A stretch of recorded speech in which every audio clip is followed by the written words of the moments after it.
Bonjour et bienvenue, voici notre tour d'horizon économique, géopolitique et boursier. Nous sommes le vendredi 15 mars pour comprendre comment tourne la planète finance. C'est sur la bourse au quotidien et nulle part ailleurs. L'épisode du jour s'intitulera 4 sorcières pour un trimestre d'enfer.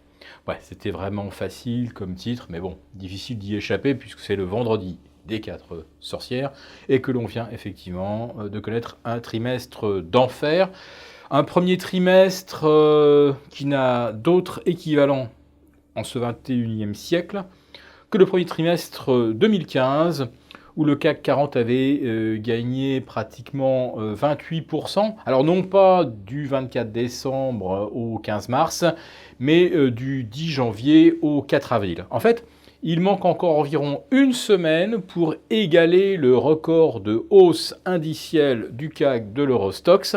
Il faut donc remonter à l'instauration du quantitative easing de la BCE en 2015, assorti également d'un TLTRO de 1000 milliards d'euros. Cette année, il n'y a pas de TLTRO, il n'y a pas de quantitative easing, non. Il y a toujours les fameux buybacks, les rachats de titres par les entreprises, ce qui devient un phénomène très dominant sur les marchés, à tel point d'ailleurs que les flux d'investissement, nous l'avons déjà dit, sont négatifs, mais que la balance est faite par les rachats de titres, dont il faut se souvenir que la plupart sont réalisés à crédit. Autrement dit, les entreprises, enfin beaucoup d'entreprises, s'endettent, alors avec de l'argent gratuit naturellement, pour racheter leurs propres titres et augmenter mécaniquement le rendement des dividendes. Alors, en contrepartie, elles n'investissent pas, n'augmentent pas les salaires,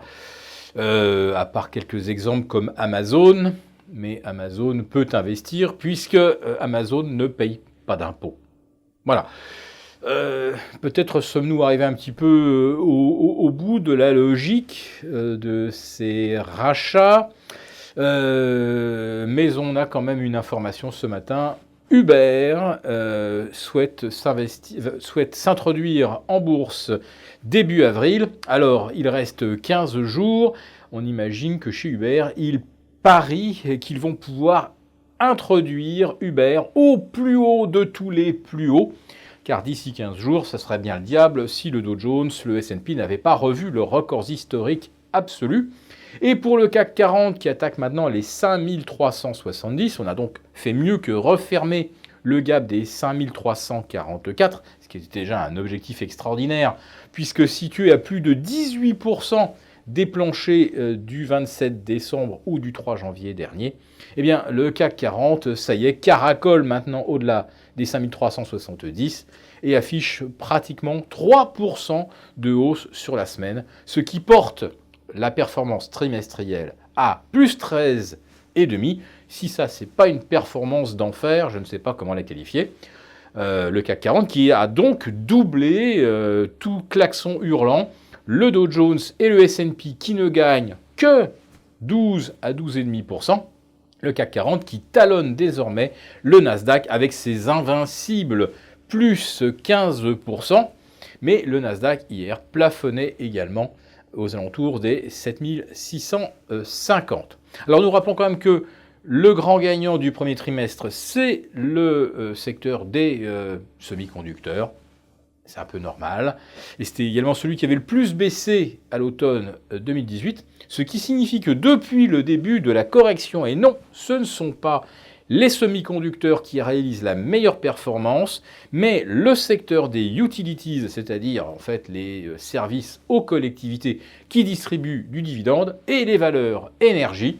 Et on apprend ce matin que la production pétrolière aux États-Unis a battu un nouveau record avec 340 000 barils de pétrole de production quotidienne.